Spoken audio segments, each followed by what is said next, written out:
Rio De Janiero. It's all in the name. Being an explorer may sound like a romantic and exciting life, but back in the time between the 15th and 19th centuries, life was tough. No GPs, no cell phones, and no Google Earth. Nada. Niente. Fortunately, there was no social media either, which would have been filled with selfies of explorers and their daring exploits. Also, explorers never got lost, though that's because they never really knew where they were to begin with. But you did get to name places, even if you didn't know where they were.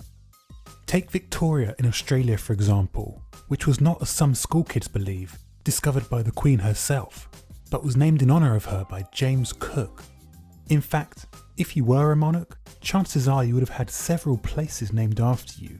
Queen Victoria did well with Victoria Falls in Zambia and Mount Victoria in Papua and New Guinea, to name two of just over 2,000 places named after her.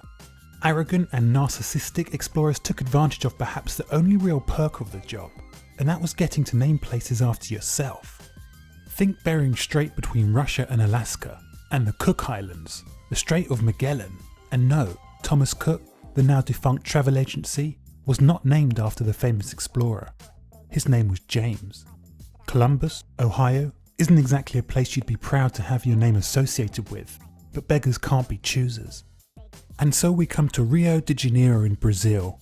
Immediately, the thought of sun-kissed beaches and a distinct lack of full-body clothing springs to mind.